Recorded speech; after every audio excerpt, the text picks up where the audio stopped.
Alhamdulillahirabbil alamin.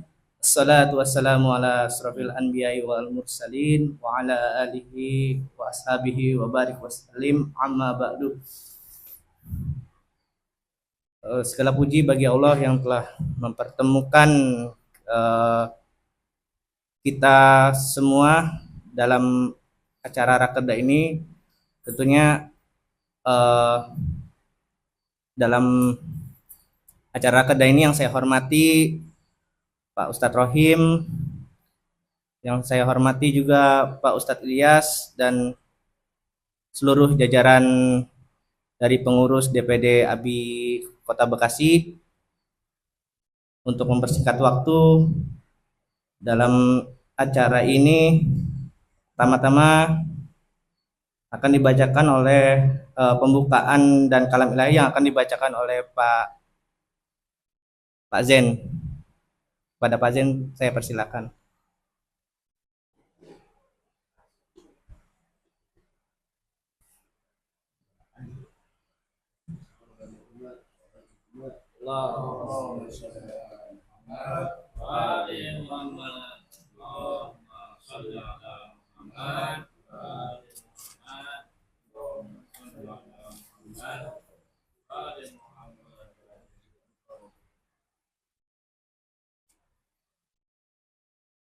Assalamualaikum warahmatullahi wabarakatuh.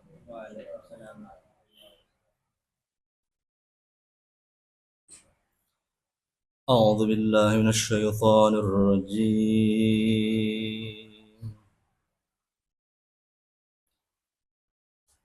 بسم الله الرحمن الرحيم.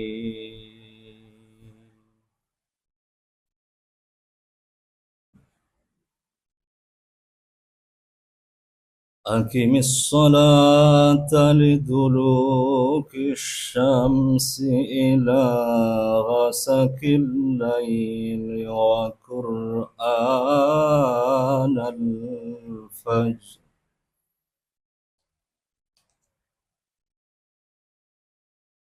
إن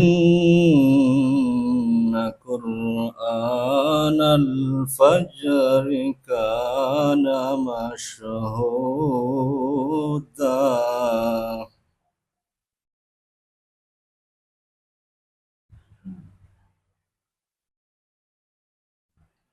ومن الليل فتهجد به نافلة لك عسى أن يبعثك ربك مقاما محمودا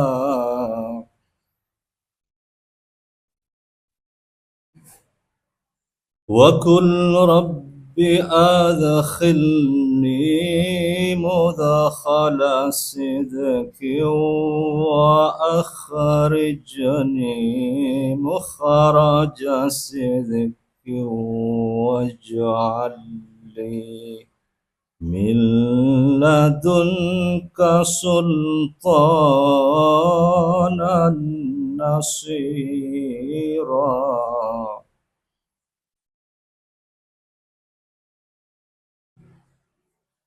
وقل جاء الحق وزهق الباطل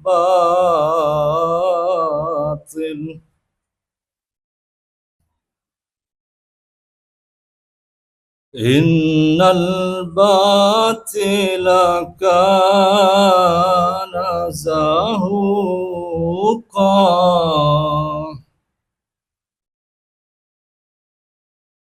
الله أكبر بسم الله الرحمن الرحيم إنا أعطيناك الكوثر فصل لربك وانحر إن شانئك هو الأبتر. بسم الله الرحمن الرحيم. إنا أعطيناك الكوثر فصل لربك وانحر إن شانئك هو الأبتر. صدق الله العلي العظيم. السلام عليكم ورحمة الله وبركاته. Alhamdulillah, kita telah mendengarkan kalam ilahi yang diperlantunkan oleh Saudara Zain. Semoga kalam ilahi ini menjadi sebuah pengingat kita kepada Allah Subhanahu wa taala dan memberikan ketenangan di dalam hati kita. Selanjutnya menyanyikan lagu Indonesia Raya dan Himne Abi. Untuk semua peserta dipersilakan berdiri. Gimana Pak? Sini. Dari sebelah jemaah. Tanahku padaku, di sanalah aku berdiri dari Bandung ibuku. Indonesia kebangsaanku, bangsa dan tanah air. Marilah kita berseru, Indonesia bersatu. Hiduplah tanahku, hiduplah negeriku, bangsaku, rakyatku semuanya.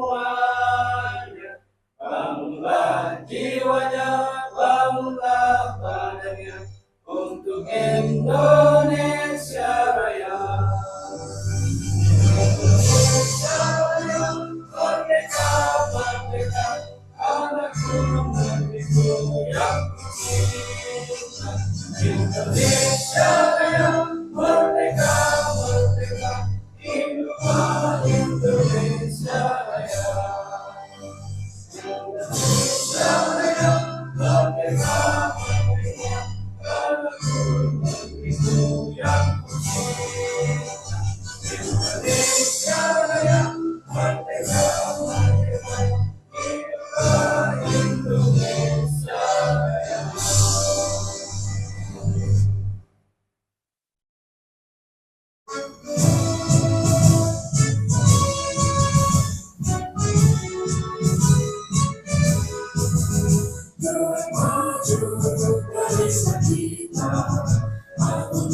Indonesia terus berjuang wujudkan masyarakat sejahtera, terus cinta kemanusiaan, menjalin hubungan Islamiah. Jangan Quran dan anugerah Nabi,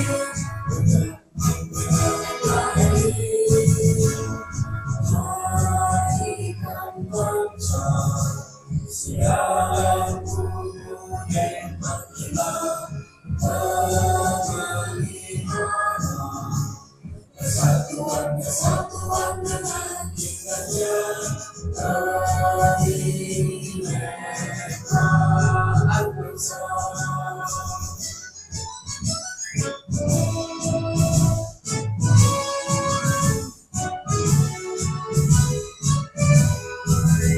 Dengan iman dan tekad membara, fatwa jadi rujukan. Pembinaan kekayaan, ciptakan generasi abadi, mengharapkan ridha Allah dan sejarah. Majulah Islam, jaya Indonesia.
Adalah sambutan Ketua DPW yang akan diwakilkan oleh Pak Ustadz Rohim. Kepada Pak Ustadz Rohim dipersilakan.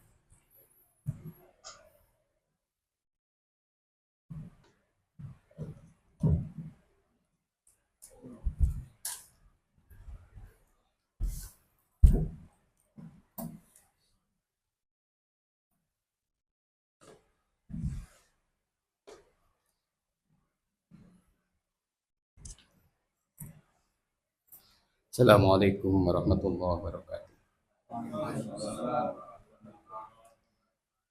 Alhamdulillahirabbil alamin. Wassalatu wassalamu ala asrafil anbiya'i wal mursalin. Habibina wa habibi ilahil alamin Abil Qasimil Mustafa Muhammad. Allahumma salli ala Muhammad wa ali Muhammad wa ajil barik. Alhamdulillah, puji dan syukur kita panjatkan kehadirat Allah Subhanahu wa taala atas nikmat dan karunia-Nya yang senantiasa dilimpahkan kepada kita, sehingga pada siang hari ini kita bisa berkumpul bermuajahah untuk suatu kegiatan yang mudah-mudahan atas apa yang kita lakukan pada siang hari ini, Sohibul Asri wal Zaman menyaksikan kita dan meridhoinya sehingga menjadi amal baik kita di hadapan Allah Subhanahu wa taala. Salawat dan salam semoga tetap tercurahkan kepada junjungan kita Nabi besar Muhammad sallallahu alaihi wasallam beserta keluarganya yang suci. Dalam sebuah organisasi tentu ada beberapa aturan, ada beberapa kriteria yang menjadi pegangan bagi kita sehingga organisasi itu bisa berjalan sesuai dengan ADART yang sudah dibuat. Apalagi organisasi ABI ini bukan hanya sekedar organisasi biasa, tetapi ABI adalah wadah yang menjembatani hikmat kita kepada Sohibul Asri wal Zaman, sehingga setiap kerjaan yang ada di ABI ini menjadi hal yang penting untuk kemunculan Sohibul Asri wal Zaman. Ikhwan sekalian, sedikit teralat kalau tadi sama pembawa acara Ustadz ya, Ustadz Roy. Masya Allah, saya bukan Ustadz Pak ya, saya hanya orang biasa yang memang jauh dari Ustadz ya. Hanya kebetulan aktif di DPW Jabar ini. Baik, coba dibuka ininya yang sudah di-share untuk prokerdanya ya.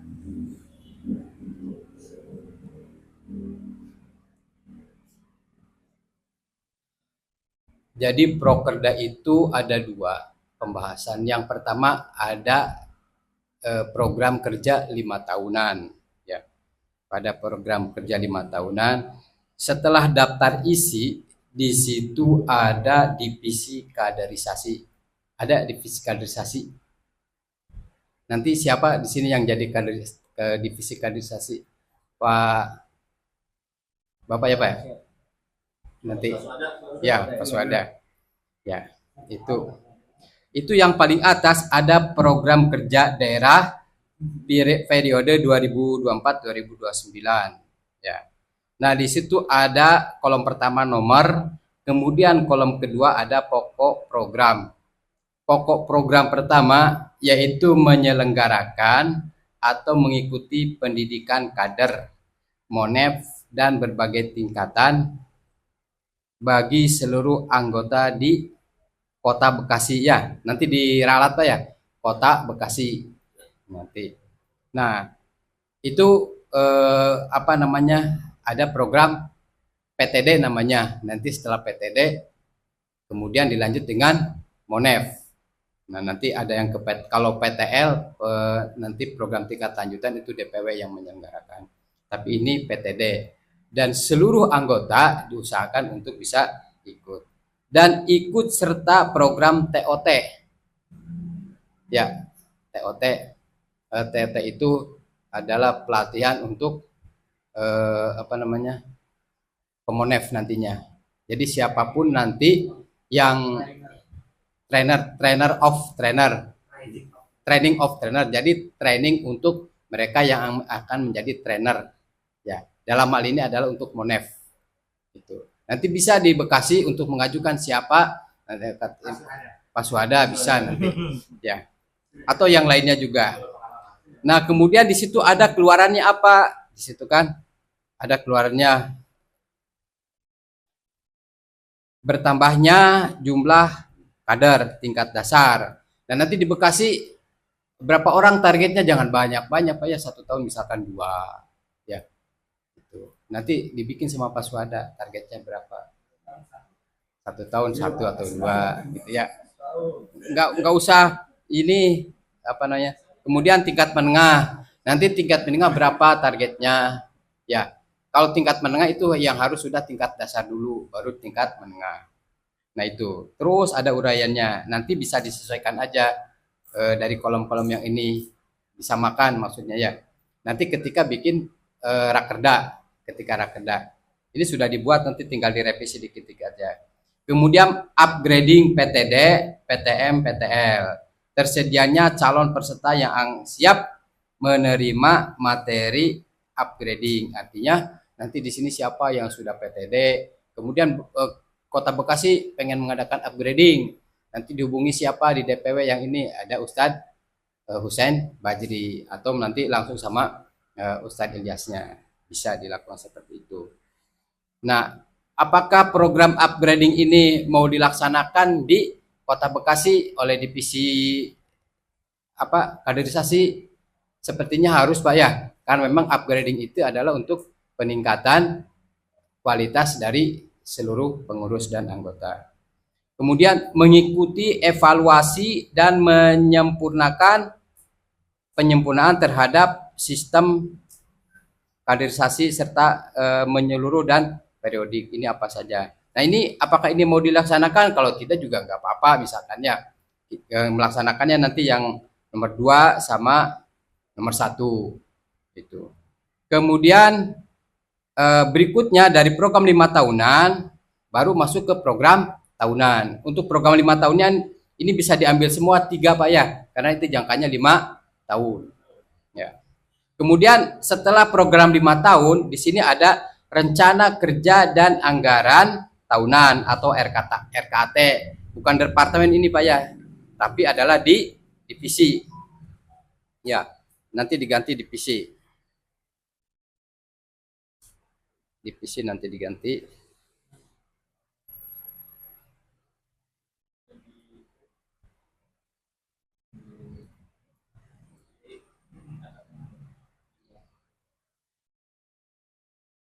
Sampai di sini bisa dipahami Pak? Nanti untuk yang lainnya juga sama nantinya. Ya. Pak Swada bisa dipahami. Sampai. Ya. Yang lain gimana yang lain? Ya. Kemudian setelah program 5 tahunan, maka masuk ke RKAT. RKAT ini itu program untuk 1 tahun. Kalau tadi antara 2024 sampai 2029. Nah, programnya apa untuk 1 tahun ini? Menyelenggarakan pendidikan tingkat dasar, itu satu. Ya, ini uraiannya. Targetnya berapa orang nih? Ya, 1 tahun cukup 1 kali aja Pak ya, nggak usah banyak-banyak. Dan nanti pelaksanaannya tidak mesti sendiri, bisa ikut. Misalkan di Kabupaten Bandung ada PTD, kita bisa ikut sertakan dari DPD Kota Bekasi. Atau di Bogor ada, kita bisa mendaftarkan. Tidak mesti Kota Bekasi, karena minimal peserta PTD itu adalah 25 ya. Jadi kita bisa masukkan nanti. Makanya ke DPW tanyakan ada PTD enggak, di sini siapa yang belum PTD bisa diikut sertakan. Nah, ini nanti targetnya berapa ini Pak Suhada nanti ya di tahun 2026 atau dari dari November sampai Desember ya, bisa untuk persiapannya, tidak ini. Kemudian yang kedua, menyelenggarakan monep dasar. Nah, nanti teman-teman yang sudah PTD maka akan ada monep dasar. Daftarkan ke DPW nanti. Ada ke ininya, ke ini mau ikut monef nih gitu kan. Jadi setelah PTD itu wajib monef. Ya. Berarti ini bisa dilaksanakan. Nah, kemudian upgrading ya, upgrading PTD, artinya mereka yang sudah PTD sekaligus lagi monep itu selalu bisa di upgrading untuk materi-materi penguatan tentang keimanan, keislaman, keorganisasian, yaitu nanti bisa siapa yang isinya bisa langsung oleh ketua atau siapapun nanti ya kalau upgrading. Kemudian mengikuti upgrading PTM. Kalau belum ada yang PTM di sini berarti ini program tidak mesti dilaksanakan. Tapi kalau sudah ada bisa dilaksanakan. Targetnya berapa? Jangan banyak-banyak. Misalkan 1 tahun 1 gitu ya. Nggak apa-apa. Ya Pak ya. Nah, kemudian pokok program ketiga, mengikuti evaluasi penyempurnaan terhadap sistem kaderisasi secara menyeluruh dan periodik. Nah, ini bisa dilaksanakan dengan mengikuti program yang ada di DPW. Atau misalkan dari sini bisa untuk menyempurnakan materi itu bisa. Tapi kalau tidak, nggak usah dilaksanakan juga, nggak apa-apa Pak. Kalau misalkan sekiranya programnya terlalu banyak, cukup yang tadi aja ya, yang 3 ini bisa tidak dimasukkan. Nah, kemudian selanjutnya ada tabel waktu pelaksanaan menyelenggarakan pendidikan tingkat dasar. Nah, rencananya mau di bulan berapa nanti dilaksanakan gitu ya, dilaksanakan apakah nanti di bulan Februari atau di bulan Maret, nanti itu diwarnain ya, nanti diwarnain kolomnya. Kemudian menyelenggarakan monep dasar, kapan mau dilaksanakannya. Kemudian upgrading PTD, nah kapan dilaksanakannya. Jadi sebulan misalkan cukup sekali. Upgrading kan kayak penyampaian materi saja tentang penguatan ke peserta yang sudah mengikuti PTD. Nah, kemudian program 3-nya enggak mesti dilaksanakan, ya sudah, enggak usah dilaksanakan, enggak usah dibuat programnya. Bisa seperti itu. Ya, sekali lagi kita bikinnya yang kira-kira bisa dilaksanakan oleh kita sesuai dengan SDM yang ada. Ya, ini hanya sekedar contoh. Nah, kemudian divisi organisasi. Nah, divisi organisasi melakukan penguatan organisasi di seluruh jenjang struktur. Nah, ini bisa dilaksanakan. Kenapa? Karena setiap organisasi itu mesti ada perkembangannya. Nanti yang isinya tidak mesti yang dari DPD, nanti bisa mengundang ke DPW. Tinggal dijadwalkan kapan akan dilaksanakannya. Ini untuk divisi organisasi. Ya, ini sudah ada keluarannya apa saja. Kemudian melakukan sosialisasi rekrutmen anggota ini di kabupaten di kota Bekasi. Ini nanti bisa dirubah di kota Bekasi. Ya.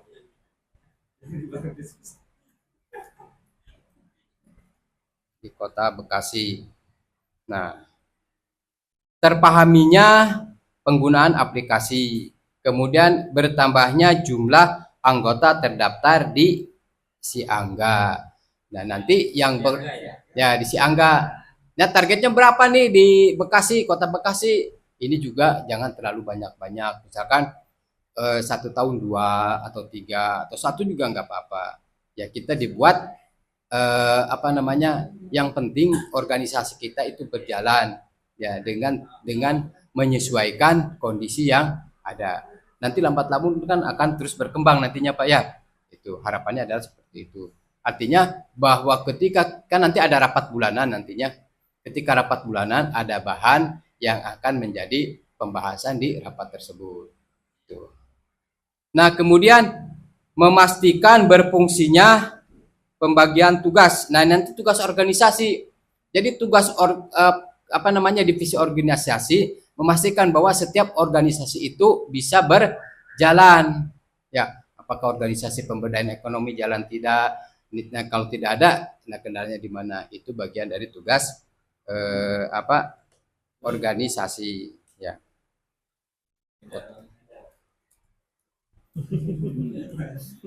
Aman dari amannya.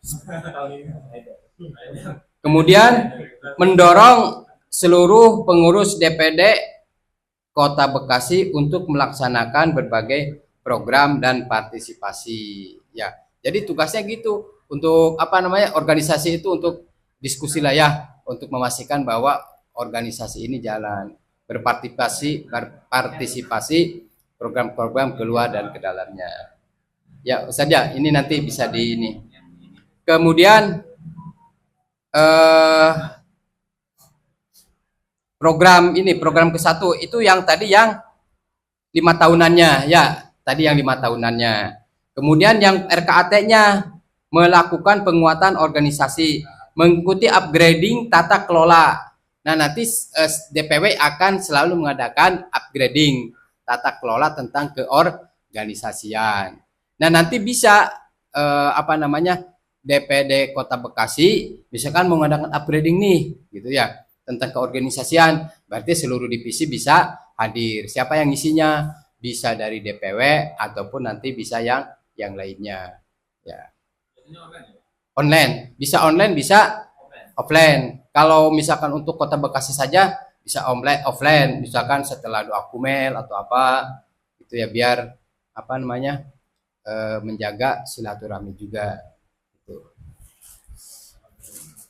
Nah, kemudian melaksanakan rakerda. Nah, ini melaksanakan rakerda adalah tugas organisasi nantinya. Melaksanakan rakerda, kemudian menambah jumlah anggota terdaftar ke dalam aplikasi Siangga, ini juga tugas organisasi. Kemudian program kedua, memastikan berfungsinya berbagai tugas organisasi, melaksanakan rapat pengurus organisasi untuk Kota Bekasi. Jadi rapat pengurus itu adalah agenda yang program daripada organisasi, nanti bekerja sama dengan ketua dan sekretarisnya. Ini harus ada karena tiap bulan ada laporannya. Nah, kemudian setelah itu, setelah RKKT dibuat, baru masuk ke ini waktu pelaksanaan program di tabel 2. Tadi programnya apa yang dimasukkan ini yang RKT-nya ya, Haidar ya. Nanti yang RKT-nya. Nah, terus targetnya di bulan apa? Ya, mengikuti upgrading tata kelola organisasi. Dan maka setahun dilaksanakan 2 kali misalkan. Nah, nanti di bulan apa? Di bulan Juni misalkan sama di bulan November. Jadi nggak usah terlalu banyak nantinya ya, nggak usah tiap bulan, nggak usah 2 bulan sekali, cukup 4 bulan sekali. Jadi setahun bisa 3 kali. Kemudian melaksanakan rakerda. Nah, itu pasti ada kan nanti untuk apa? Untuk membuat RKAT yang baru. Nanti untuk 2026 kan ini sudah ada yang ini ya, tinggal ini dilanjutkan. Jadi rakerda untuk 2027 itu dilaksanakannya antara September, Oktober sebagai langkah persiapannya. Nanti dijadwalkannya untuk tahun 2027 itu bisa di bulan Oktober, November, Desember. Sehingga di masuk Januari programnya sudah ada. Nah, itu. Kemudian melaksanakan rapat pengurus organisasi DPD Kabupaten Kota Bekasi. Nah, ini juga kalau misalkan sampai tidak terlaksana rapat bulanan, berarti ketua divisi organisasi yang bertanggung jawabnya secara keorganisasian, gitu ya. Jadi ini rapat organisasi ini tiap bulan itu harus dilaksanakan sebagai evaluasi. Kemudian melaksanakan kunjungan ke majelis taklim. Nah, ini sebagai dakwah juga, gitu ya. Ya kita di Bandung itu, ya itu sudah di Bandung juga sudah dilaksanakan kunjungan kerja ke pesantren-pesantren. Gak apa-apa kita mengenalkan bahwa kita ini organisasi dari Ahlul Bait Indonesia Kota Bekasi. Nah, itu nggak apa-apa, semua di Bandung itu sudah seperti itu. Diterima atau tidak itu bukan urusan kita, tapi kita sudah memperkenalkan kepada mereka. Tapi kalau mau berkunjung ya lihat-lihat dulu, survei dulu apakah welcome atau tidak, gitu kan. Nah, itu ya. Nah, kemudian divisi pemberdayaan ekonomi. Nah, ini ya. Jadi ekonomi. Nah, ini untuk yang 5 tahunannya, Bapak bisa mengikuti yang ini apa ya? Tinggal diganti Kabupaten Garutnya menjadi Kota Bekasi, gitu. Kemudian setelah itu baru masuk ke RKAT-nya. Ya, RKAT-nya. Rencana kerja dan anggaran tahunan. Kenapa ada anggarannya? Jadi setiap kegiatan pasti membutuhkan duit. Mau tidak mau Pak ya. Nah, nanti bendahara itu di situ. Nah, apa? Aman. Langsung. Aman. Ya. Enggak apa-apa gitu. Enggak ini. Nah, nanti di program satunya melakukan pemetaan komunitas Ahlul Bait di Kota Bekasi. Nah, ini bisa dilaksanakan Pak ya untuk program tahunannya. Kemudian pembentukan tim pemetaan. Nah, Kota Bekasi juga harus punya, bisa tim-timnya ini aja atau orang lain bisa ditarik nanti. Kemudian pelatihan pemetaan ekonomi. Nah, ini kalau di Kota Bekasi mau mengadakan pelatihan pemetaan, nanti bisa hubungi DPW ya ke Pak ini siapa namanya? Rapsanjani ya, nanti bisa dihubungi. Jadi program yang sekiranya di sini melibatkan DPW, segera aja hubungi ke DPW-nya Pak. Ya, bisa langsung ke departemennya. Kemudian selanjutnya pemetaan potensi ekonomi daerah di Kota Bekasi. Penyusunan laporan. Nah, ini penyusunan laporan. Jadi ini juga bisa dilaksanakan semua karena ini saling berkesinambungan. Jadi Bapak tinggal ganti dari Garut menjadi Kota Bekasi. Kemudian divisi pengembangan SDM. Ya. Nah, pengembangan SDM mengikuti pelatihan paralegal. Ya, ini juga karena ini untuk mencegah intimidasi dari luar. Kita sedang diupayakan di Jawa Barat ini, terutama kalau menjelang Asyura biasanya itu ya langganannya seperti itu. Asyura nggak boleh. Ya. Ya, nama saya sudah tercatat sama Intel. Jadi saya sempat ini Pak, ketika mau acara yang 40 hari itu, Arbain. Nah, kita izin susah kemana-mana. Saya nanyakan, Pak, kenapa sih Pak kita ini legal ini? Mungkin ini ada nama Ahlul Baitnya. Oh gitu, kan? Akhirnya kita tukar ini, itu kan. Ternyata polisinya kebetulan orang ini, dia lagi belajar Salafi. Sampai saya sama Habib Hussein Habsi, Ustadz Hussein Al-Habsi yang dari Bandung kan, kita dipoto bertiga. Nah, terus sama dia dijadikan status, ya kan, foto bertiganya. Wah, ini mungkin nih orang-orang Syiah kayaknya ya, kayaknya dibuat seperti itu. Nah, jadi jawabannya seperti itu Pak. Ini kenapa tidak izin? Karena ada Ahlul Baitnya. Akhirnya apa? Ketika kita Arbain yang kemarin di Jawa Barat itu izin tanpa ada Ahlul Baitnya. Ya lancar kita. Ya, lancar. Cuman kemarin waktu demo Al-Quds, bukan demo Al-Quds, Palestina, kita sengaja mengatasnamakan DPW ABI Jawa Barat. Itu pun agak sulit ininya. Ya ini bisa jalan. Tapi nggak ada demo yang lain yang nggak ada yang. Ya mungkin di Asuro aja itu yang biasanya yang rame. Ya.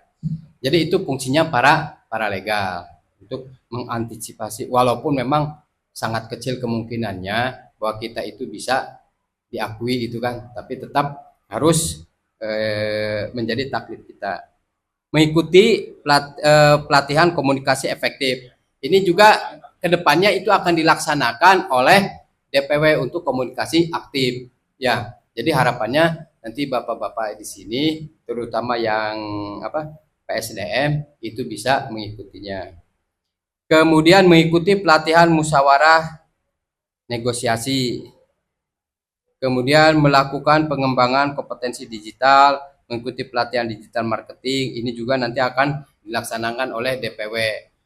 Atau kalau mau sendiri bisa, tapi kan perlu biaya dan lain sebagainya. Kemudian pesertanya juga biasanya pelatihannya cukup mahal per orangnya, sehingga daripada ini yang mending ikut ke DPW disertakan nanti berapa orang. Kalau ada pelatihan-pelatihan. Dan insya Allah nanti ada pelatihan ini PSDM, Humas ya, Humas sama PSDM. Pelatihan untuk pengolahan data, laporan dan lain sebagainya. Excel segala macam kayak gitu ya. Biar bapak-bapak di sini, terutama yang dari daerah-daerah lain, kesulitannya menggunakan Excel ketika buat laporan, Word dan lain sebagainya. Itu akan adakan pelatihan. Selanjutnya, mengikuti komunikasi efektif dan seterusnya.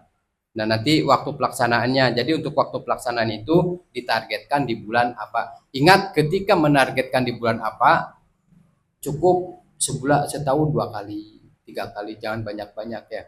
Karena disesuaikan juga dengan ketersediaan waktu pada kita. Kadang-kadang kita banyak kesibukan yang lain, gitu ya. Nanti bisa disesuaikan. Kalau terlalu, misalkan 2 bulan sekali, takut repot nantinya, malah tidak terlaksana. Oke, kemudian divisi humas media dan penerangan ini mencetak SDM di bidang media. Ya. Nah, ini di bidang media. Kan sekarang musim media ya. Perang media harus di TikTok, di FB, di Instagram. Nah, ini nanti tugas SDM. Kunjungan ke berbagai pihak, individu atau lembaga, terjalin hubungan menguatnya komunikasi. Ya, kita ke lembaga-lembaga yang lain gitu ya. Jadi sudah harus mulai dilakukan. Nah, kemudian meningkatkan akseptabilitas organisasi, tersedianya sarana dan media yang mendukung komunikasi. Nah, nanti untuk PSDM ini bisa dipilih. Nah, setelah itu ini untuk 5 tahunannya. Kemudian untuk RKAT-nya mau berapa program? Nah, tinggal dimasukkan. Ya, kalau sekarang yang ada di sini terlalu banyak, itu bisa dikurangi. Ya. Oke, selanjutnya untuk ini. Nah, nanti setelah itu baru masuk ke waktu pelaksanaan programnya. Selanjutnya untuk divisi Litbang. Ya, divisi Litbang ada berapa program 5 tahunnya. Di sini ada 3. Kemudian RKAT-nya ada berapa di sini? RKAT-nya ada 3 juga.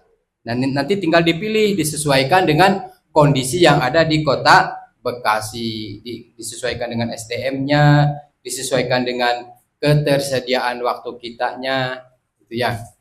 Nah, nanti dibuat seperti itu. Kemudian nanti dimasukkan ke ke bagannya. Itu barangkali untuk bahan dari Rakerda hari ini. Jadi bapak-bapak bisa mengikuti program yang sudah ada, tinggal diganti kabupaten sama Kota Bekasinya. Kemudian sekiranya tidak perlu dilaksanakan di sini bisa dihapus. Ya. Nah, untuk format pelaporannya nanti akan saya kirim ke Ustadz Ilyas sama ke sekretaris nanti ya. Nanti dikirim format laporannya. Kan itu di bagan-bagan di laporan di apa namanya waktu di pelaksanaan di tabel 2 itu sudah ada. Dan nanti saya bikin di Excelnya. Misalkan Januari untuk litbang Januari ada target enggak, untuk mengikuti sekolah riset ABI ada target enggak, kalau enggak ada kosong nol berarti ya, kalau ada misalkan satu satu. Kemudian pembukuan materi-materi diklat penelitian hasil sekolah riset ada enggak, kalau enggak ada berarti kosong gitu. Nanti bisa disesuaikan. Demikian sambutan yang bisa saya sampaikan untuk bahan rakerda hari ini. Mudah-mudahan kita semua diberikan kemampuan, diberikan waktu yang luang untuk bisa menjalankan taklif sebagai penanti yang aktif sohibul asri wal zaman. Billahi fi sabilillah. Assalamualaikum warahmatullahi wabarakatuh.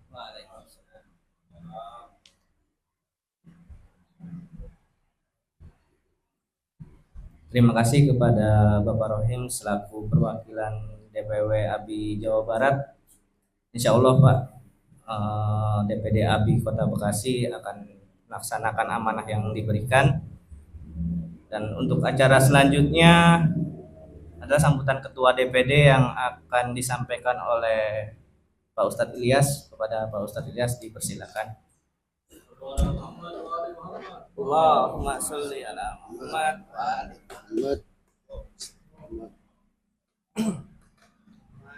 Bismillahirrahmanirrahim.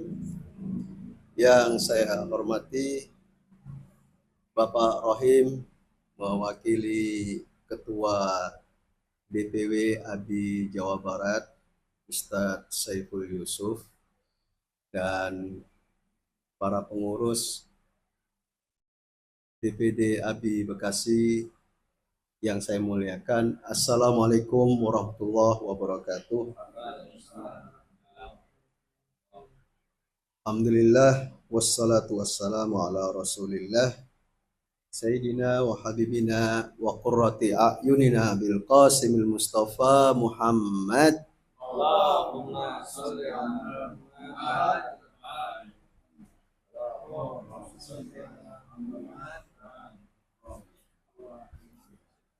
Wa ala alihi wa man walah. Alhamdulillah, pada pagi menjelang siang yang cerah ini, atas taufik dari Allah Subhanahu wa taala, kita dapat berkumpul dalam rangka rakerda yang pertama ya pada periode DPD ABI Kota Bekasi yang kedua.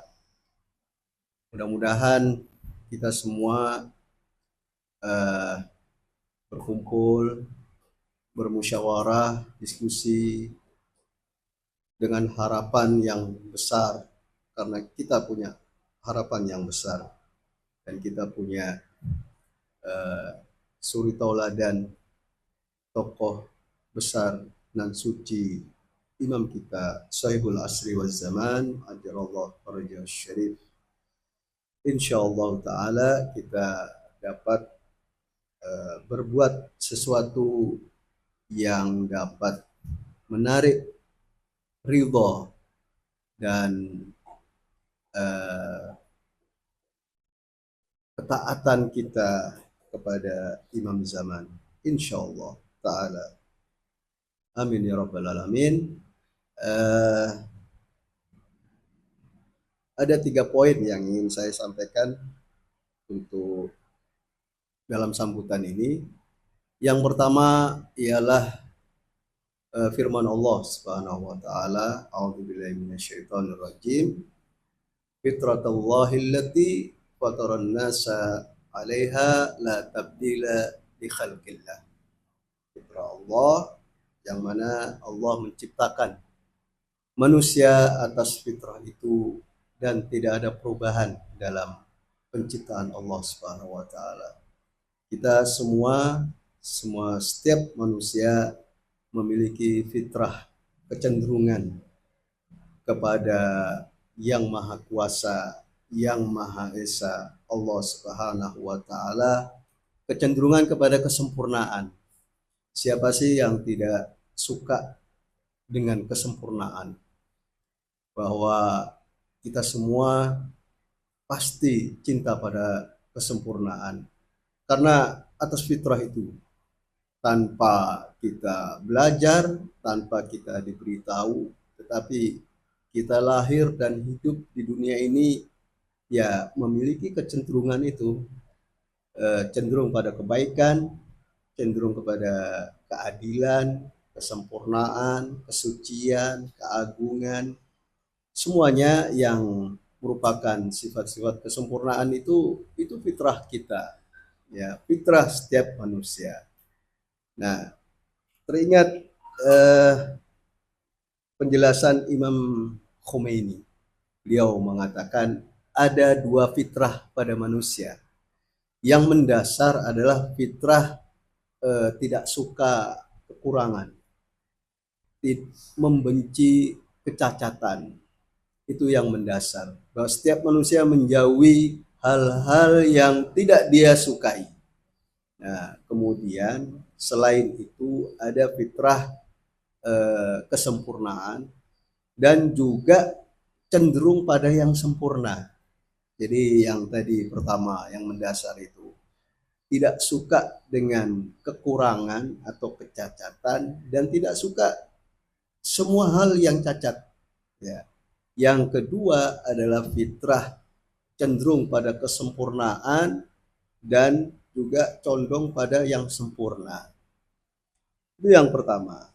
Kemudian yang kedua ialah bahwasannya kita perlu figur, perlu qudwah, perlu uswah. Di dalam Al-Quran sudah dijelaskan itu, uswah kita, qudwah kita, suri toladan kita. A'udzubillahi minasyaitonirrajim. Laqad kana lakum fi Rasulillahi uswatun hasanah liman kana yarjullah wal yawmal akhir. Pada diri Rasulullah terdapat suri toladan yang baik, yang terbaik, ya, bagi siapa saja yang mengharap kepada Allah Subhanahu wa Ta'ala dan mengharap keselamatan dan kebahagiaan di kehidupan yang akhir, hari akhirat. Nah, manusia cenderung pada kesempurnaan, tetapi dalam memandang apa itu kesempurnaan, siapa itu yang sempurna, memiliki pandangan yang berbeda-beda. Manusia mencari itu, ya, dalam pencarian itu kadang menyimpang dalam menentukan kesempurnaan dan juga menentukan siapa yang sempurna. Tetapi Islam, Allah Subhanahu wa Ta'ala, sudahlah, jangan capek-capek mencari kesempurnaan. Apa itu kesempurnaan?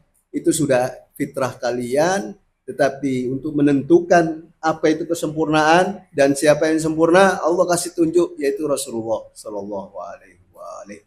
Dan di dalam surat Al-Ahzab ayat 33 yang kita kenal ayat At-Tathir, itu figur-figur kesempurnaan. Kita kaya dengan kesempurnaan. 14 manusia suci yang Allah persembahkan kepada umat manusia yang tidak diragukan mereka adalah manusia suci. Nah, dalam rangka ini kita momennya adalah momen Sayyidah Fatimah Az-Zahra alaihissalam. Rasulullah Shallallahu alaihi wa alihi bersabda, "Ya Fatimah, ala tardain an takun sayyidata nisa'il alamin." Kira-kira begitu ya.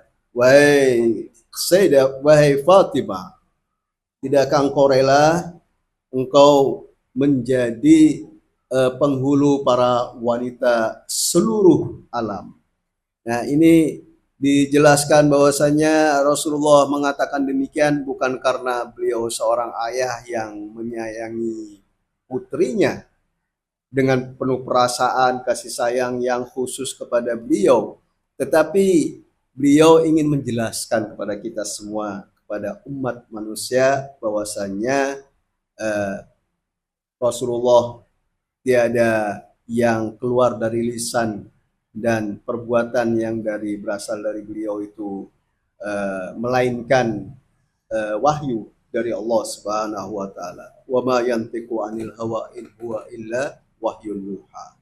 Nah, kita sudah menemukan, alhamdulillah, syukur kepada Allah atas hidayah ini, kita mendapatkan Rasulullah, mendapatkan Imam Ali, walaupun kita tidak melihatnya. Apalagi kita pada zaman ini yang disebut dengan zaman ghaibah, tetapi kok bisa kita meyakini para manusia suci ini itu kalau tidak karena hidayah dari Allah Subhanahu wa taala.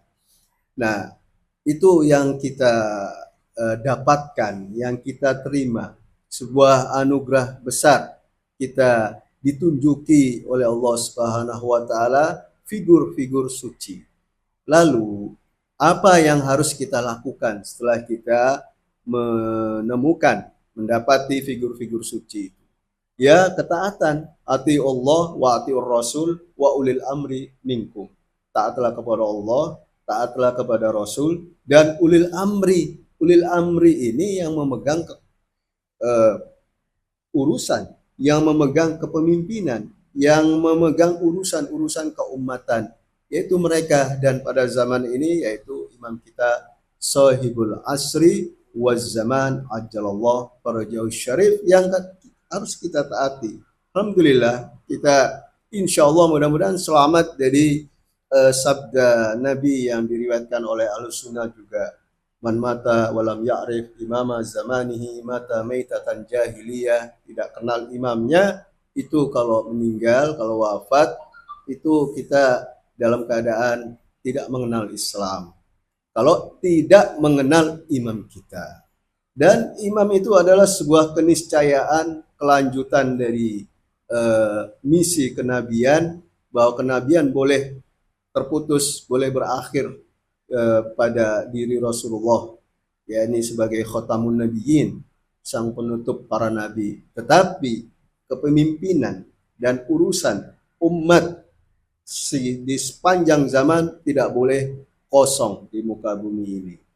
Dan bahkan kalau kiamat besok ini kiamat, tapi tidak ada seorang imam, maka akan ditunda itu kiamat oleh Allah Subhanahu wa taala hingga hadir seorang imam, ya, hingga hadir seorang imam yang tugasnya itu membimbing, memberikan petunjuk untuk menuju kesempurnaan. Jadi Rasulullah, para imam menunjukkan, kalau jangan bingung-bingung apa itu kesempurnaan, bahwa kesempurnaan itu ketika terciptanya kebahagiaan, ya, terciptanya kebahagiaan duniawi, kebahagiaan ukhrawi, yang dijelaskan bahwa kebahagiaan hakiki itu adalah ini, yaitu yang sesuai dengan fitrah insaniyahnya. Ya, kita lihatlah sebagai contoh perbedaan pandangan manusia. Kadang-kadang kekayaan duniawi, kekayaan finansial, kekayaan material itu dipandang sebagai sebuah kesempurnaan, atau kesempurnaan itu adalah ketika kita sudah terpenuhi keinginan-keinginan insani kita atau keinginan hewani kita. Keinginan hewani, ya, kita punya anak, kita punya punya istri, ya, hidup bahagia, kebutuhan terpenuhi, tetapi di balik itu ada kesempurnaan insani, yaitu kalau kita dalam berkeluarga itu mengikuti jalur yang diajarkan oleh Rasulullah Shallallahu Alaihi Wasallam. Bagaimana menjadi seorang ayah, bagaimana menjadi seorang anak, bagaimana menjadi seorang istri, dijelaskan haknya masing-masing. Nah, itu semua adalah dalam rangka kita menuju kesempurnaan insani. Yang sebenarnya kesempurnaan insani itu melewati jalan-jalan atau perantara-perantara yang harus kita lewati, yaitu dengan cara ibadah kepada Allah Subhanahu wa taala, dengan cara taat kepada Allah dan Rasulnya. Itu semuanya adalah kita agar sampai pada kesempurnaan insan. Kita melakukan ibadah qurbatan ilallah, dan kita ibadah itu tidak hanya terbatas pada sholat, zakat, puasa, dan lainnya. Itu adalah ibadah ritual, ibadah vertikal, tetapi yang disebut dengan ibadah itu ketika ada perintah, ada larangan. Dan perintah dan larangan itu bukan cuma sholat, zakat, puasa, khumus, dan lain sebagainya. Tetapi ibadah juga menyangkut akhlak-akhlak gitu ya. Bahwasanya orang berdusta itu haram. Berarti dan jujur itu wajib. Nah, ada kata hukum haram wajib itu menunjukkan bahwa kalau kita melakukan dosa, melakukan haram, dan berbuat, berkata jujur, berbuat adil, berbuat kebaikan, menolong orang lain, dan seterusnya. Itu semuanya kemestian atau keharusan yang harus kita lakukan, dan ini mendapatkan pahala. Ya berarti ibadah kepada Allah, qurbatan ilallah subhanahu wa ta'ala juga. Kemudian akhir yang intinya yang ingin saya sampaikan di sini, bahwasanya dua. Yang pertama, ketaatan kepada imam kita. Ya, ketaatan kepada imam kita berarti ketaatan kepada Rasulullah Shallallahu Alaihi Wasallam, dan ketaatan kepada Rasul Shallallahu Alaihi Wasallam itu berarti ketaatan kepada Allah Subhanahu Wa Taala. Dan ketaatan tersebut jelas, mari kita niatkan dengan tulus ikhlas karena Allah Subhanahu Wa Taala, qurbatan ilallahi ta'ala. Ini semua kalau kita taat kepada imam, apa sih urusannya imam ini? Saya cuma nyimpulkan satu urusan imam, atau dua. Yang pertama, agama Islam yang ingin yang ingin imam kokohkan, berdiri di muka bumi ini. Liyudhirahu ala dini kullihi walau karihal kafirun. Agama Islam ini harus berjaya di muka bumi ini, ya melewati imam. Nah, keagamaan berarti merupakan perhatian imam. Yang kedua yaitu umat. Rasulullah selalu berseru, ummati, ummati, ummati. Rasulullah menjunjung tinggi putrinya karena urusannya adalah umatnya. Umat, contohlah seperti Sayyidah Fatimah Az-Zahra alaihissalam. Ummati, contohlah Ali bin Abi Thalib alaihissalam. Ummati, ikutilah Al-Qaim. Al-Qaim min Ali Muhammad sallallahu alaihi wa alihi. Nah,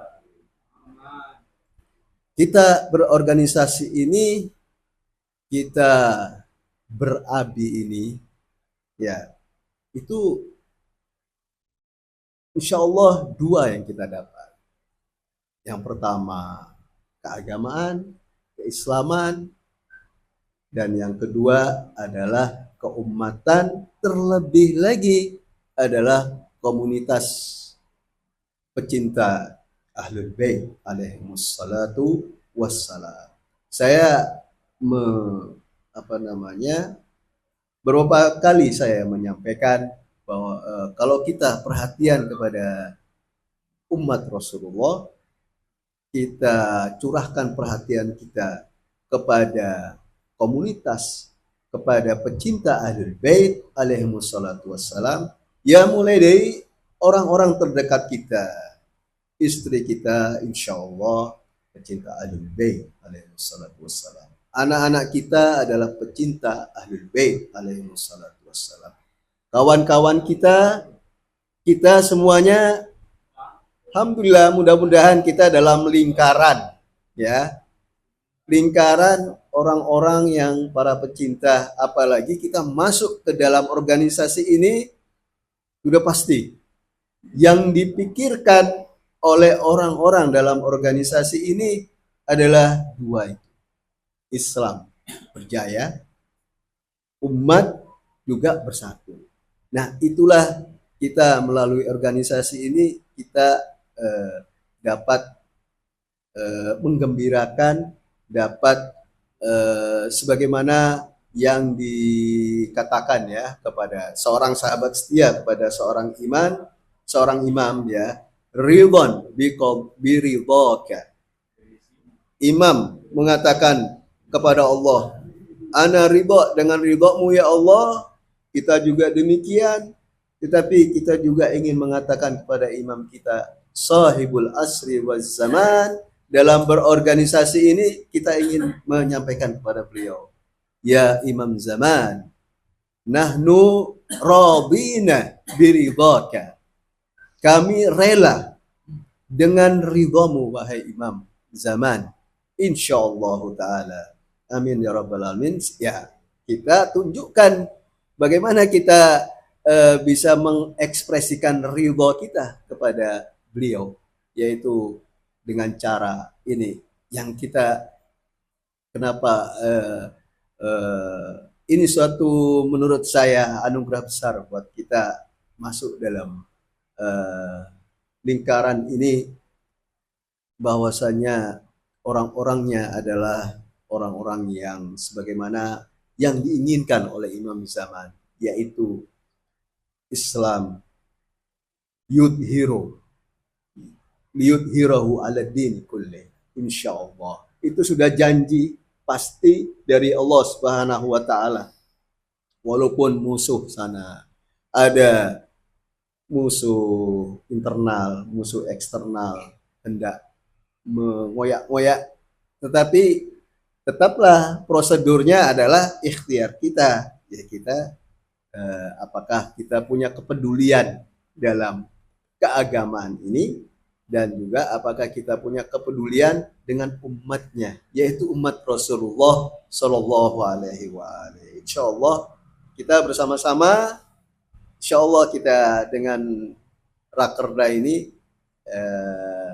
kita ambil yang semampu kita, ya, masing-masing memperhatikan departemennya masing-masing, kemudian juga mengambil satu atau dua dari tugasnya, lalu juga fokus di situ, tetapi juga kita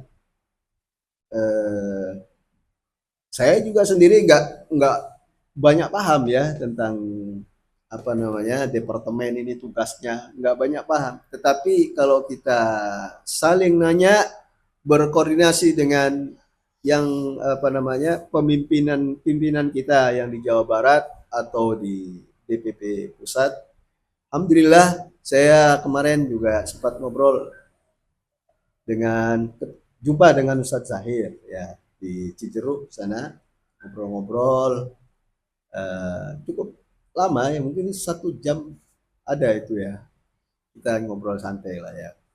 Dan Ana sampaikan tentang ABI di Bekasi ini, anggota-anggotanya, pengurus-pengurusnya saya sampaikan, dan ada tambahan 3 supaya 1 orang tidak merangkap departemen nanti kita ini. Beliau bilang Bekasi sudah mulai bergeliat ini, kata Ustadz Zahir kemarin. Ya, kita kunjungan di Ijabi itu di mana kemarin itu ya, sama Pak Margo Suwada, Ustadz Tataan ya. Nah, itu kita nanti akan ada agenda-agenda yang tentunya harus sesuai dengan program Rakerda ini. Mungkin itu yang bisa saya sampaikan, Pak Rohim, insya Allah. Dan atas itu kita akan bincang-bincang soal ini ya, tugas-tugas ya, departemen dan tugasnya, kemudian penutupan. Mungkin kita sampai jam berapa Pak Rohim? setengah 12 ya. Oke, jadi bincang-bincang lah sampai seperempat, jam 11 seperempat, lalu kita isoma atau apa, kemudian antum boleh kita ya. Oke. Dan itu dari saya. Walafu minkum wabillahi taufiq wal hidayah. Sallallahu alaihi Muhammad wa ali Muhammad.